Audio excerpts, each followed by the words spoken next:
Hello साथियों, आप सभी कैसे हैं। आई होप आप सभी अच्छे होंगे। तो आइए सुनजन स्टडी में आप लोग का वेलकम है। आज मैं लेकर आई हूँ आप लोगों के लिए सिंधु सभ्यता से बहुत ही डिटेल्स में आपके लिए दो वीडियोज लेकर आई हूँ। एक वीडियो आज है, एक वीडियो कल रहेगा। तो इसमें आधा मैंने कवर कराया क्योंकि वीडियो बहुत ही ज़्यादा लंबा हो जा रहा था। तो आइए सबसे पहले हम सिंधु सभ्यता के परिचय के बारे में जानते हैं। भारत का इतिहास सिंधु घाटी सभ्यता से प्रारंभ होता है, जिसे हम हड़प्पा सभ्यता के नाम से भी जानते हैं। यह सभ्यता लगभग 2500 ईस्वी पूर्व दक्षिण एशिया के पश्चिमी भाग में फैली हुई थी, जो कि वर्तमान में पाकिस्तान तथा पश्चिमी भारत के नाम से जाना जाता है। पाकिस्तान तथा पश्चिमी भारत के नाम से जाना जाता है। सिंधु घाटी सभ्यता मिस्र, मेसोपोटामिया, भारत और चीन की चार सबसे बड़ी प्राचीन नगरीय सभ्यताओं से भी अधिक उन्नत थी। यह सबसे अच्छी सभ्यता थी और सबसे विकसित थी। 1920 में भारतीय पुरातत्व विभाग द्वारा किए गए सिंधु घाटी के उत्खनन से प्राप्त अवशेषों से हड़प्पा और मोहनजोदड़ो जैसे दो प्राचीन नगरों की खोज हुई थी। हड़प्पा और मोहनजोदड़ो। भारतीय पुरातत्व विभाग के तत्कालीन डायरेक्टर जनरल जॉन मार्शल ने सन 1924 में सिंधु घाटी में एक नई सभ्यता की खोज की घोषणा की। जब इसकी खोज हुआ तो इन्होंने घोषणा की कि यहाँ हड़प्पा सिंधु घाटी सभ्यता जैसे यहाँ देखे गए हैं और आज के शहरी इलाकों जैसे यहाँ पाए गए हैं। तो आइए हम सभी सभ्यताओं जो भी शहर हैं सबको हम देखते हैं डिटेल्स में, क्या यहाँ मिला, वो कहाँ है और इनके लेखक कौन, इनका किसने इनका खोज किया है। हड़प्पा का खोज दयाराम साहनी ने किया था 1921 ईस्वी में। यह पाकिस्तान के पंजाब प्रांत में मोंटगोमरी जिले के रावी नदी के तट पर स्थित है। यहाँ से अन्नगार, बैलगाड़ी, मनुष्य के शरीर की बलुआ पत्थर की मूर्तियां तक यहाँ से मिली है।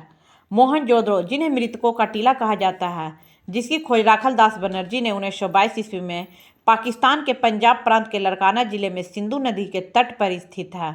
यहाँ से विशाला स्नानागार, अन्नगार, काशी की नर्तकी की मूर्ति, पशुपति महादेव की मुहर, दाढ़ी वाले मनुष्य की पत्थर की मूर्ति और बुने हुए कपड़े यहाँ से मिले हैं। सूतका गेंडोर, जिन्हें अस्टीन ने खोज की 1929 ईस्वी में पाकिस्तान के दक्षिणी पश्चिमी राज्य बलूचिस्तान में दास्त नदी के किनारे पर स्थित है। हड़प्पा और बेबीलोन के बीच व्यापार का केंद्र बिंदु था सूतका गेंडोर। चनहुदड़ो, एनजी मजूमदार ने की थी 1931 ईस्वी में। यह सिंधु नदी के तट पर सिंध प्रांत में है। यहाँ से मनके बनाने की दुकानें, बिल्ली का पीछा करते हुए कुत्ते के पद चिन्ह मिले हैं यहाँ से। अब आते हैं आमरी का खोज एन जी मजूमदार 1935 ईस्वी में सिंधु नदी के तट पर किया था और यहाँ से हिरन के साक्ष्य मिले हैं। कालीबंगन का खोज घोष ने 1953 ईस्वी में राजस्थान में घग्गर नदी के किनारे है। यहाँ से अग्नि वेदिकाएं, ऊँट की हड्डियाँ और लकड़ी का हल यहाँ से मिला था।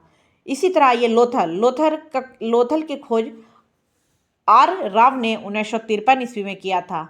गुजरात में कैम्बे की कड़ी के नज़दीक भोगवा नदी के किनारे पर यह स्थित है। मानव निर्मित बंदरगाह, गोदीवाड़ा, चावल की भूसी, अग्नि वेदिकाएं और शतरंज का खेल का यहाँ से हमें प्रमाण मिलता है। यहाँ से ये सभी खुदाई में निकले हैं, जिससे पता चलता है कि यहाँ ये चीज़ थे। तो अब आते हैं सुरकोतदा की खोज जेपी जोशी ने 1964 ईस्वी में गुजरात में की। यहाँ से घोड़े की हड्डियाँ, मनके मिले हैं। अब आते हैं बनवाली की खोज आर एस बिष्ट ने 1974 ईस्वी में हरियाणा के हिसार जिले में स्थित है, जहाँ से मनके और जौ का प्रमाण मिलता है। हड़प्पा पूर्व और हड़प्पा संस्कृतियों के साक्ष्य भी मिले हैं। धौलावीरा की खोज आर एस बिष्ट ने की थी 1985 ईस्वी में की थी। गुजरात में कच्छ के रण में यह स्थित है धौलावीरा, जहाँ से जल निकासी प्रबंधन और जल कुंड के साक्ष्य मिले हैं। अब आते हैं सिंधु घाटी सभ्यता के चरण। ये इसके 3 चरण थे। पहला चरण प्रारंभिक हड़प्पाई सभ्यता, जो कि 3300 ईसा पूर्व से 2600 ईसा पूर्व तक थी। परिपक्व हड़प्पाई सभ्यता 2600 ईसा पूर्व से 1900 ईसा पूर्व तक। उत्तर हड़प्पाई सभ्यता 1900 ईसा पूर्व से 1300 ईसा पूर्व थी। अब आते हैं इसके आगे की जानकारियाँ देखते हैं। प्रारंभिक हड़प्पाई चरण हाकरा चरण से संबंधित है, जिसे घग्गर हाकरा नदी घाटी में चिन्हित किया गया है। हड़प्पाई लिपि का प्रथम उदाहरण लगभग 3000 ईसा पूर्व के समय मिला था। इस चरण की विशेषताएं एक केंद्रीय इकाई का होना तथा बढ़ते हुए नगरीय गुण थे। व्यापार क्षेत्र विकसित हो चुका था और खेती के साक्ष्य भी मिले हैं। उस समय मटर, तिल, खजूर, रुई आदि की खेती होती थी। सोचिए, अभी ये सब की होती है और पहले हड़प्पा सभ्यता में ये सभी चीज़ें की खोज खेती होती थी। कोर्दी जी नामक स्थान पर परिपक्व हड़प्पाई सभ्यता के चरण को प्रदर्शित करता है, यानी कोर्दी में परिपक्व हड़प्पाई सभ्यता मिला था। 2600 ईसा पूर्व तक सिंधु घाटी सभ्यता अपनी परिपक्व अवस्था में प्रवेश कर चुकी थी। परिपक्व हड़प्पाई सभ्यता के आने तक प्रारंभिक हड़प्पाई सभ्यता बड़े बड़े नगरीय केंद्रों में परिवर्तित हो चुकी थी, जैसे हड़प्पा और मोहनजोदड़ो वर्तमान पाकिस्तान में तथा लोथल जो कि वर्तमान भारत के गुजरात राज्य में स्थित है। यहाँ जो कि ये 3 जगह थे बहुत ज़्यादा आगे विकसित हो चुकी थी। सिंधु घाटी सभ्यता के क्रमिक पतन का आरंभ 1800 ईसा पूर्व से माना जाता है।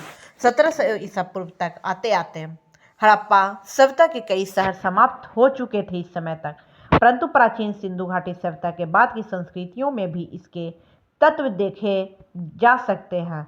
कुछ पुरातात्विक आंकड़ों के अनुसार उत्तर हड़प्पा काल का अंतिम समय 1000 ईसा पूर्व से 900 ईसा पूर्व तक बताया गया है।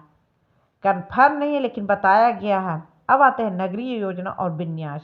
हड़प्पाई सभ्यता अपनी नगरीय योजना प्रणाली के लिए जानी जाती थी, मतलब वहाँ शहरी नगरी देहाती नहीं।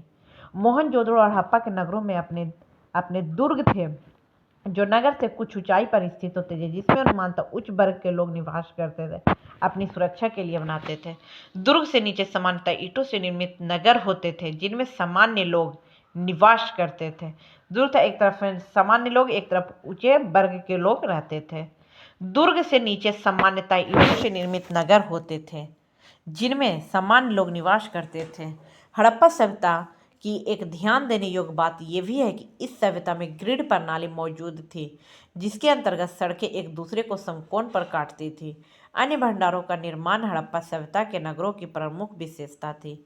जली हुई ईंटों का प्रयोग हड़प्पा सभ्यता की एक प्रमुख विशेषता थी, क्योंकि समकालीन मिस्र में मकानों के निर्माण के लिए शुष्क ईंटों का प्रयोग होता था, मतलब जो अभी ईंटा पका हुआ जिससे मकान बनाते हैं वो ईंटा उसमें मिलता था।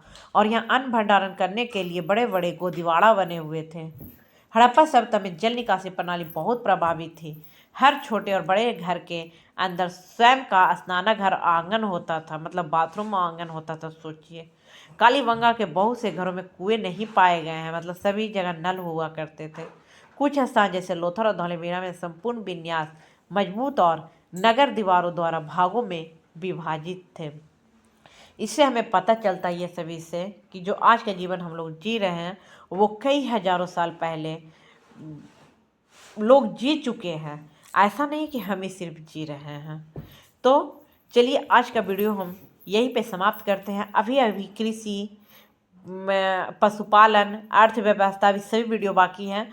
ये सभी आपको कल के नेक्स्ट वीडियो में मिलेगा, तो आप लोग हमारे वीडियो का ज़रूर इंतज़ार करें। कभी कभी कुछ कारण से डिले हो जाता है या एक दिन बीच हो जाता है, तो उसके लिए टेंशन मत लेगा, पर मेरा वीडियो आता रहेगा, चैनल पर हर समय आते रहेगा।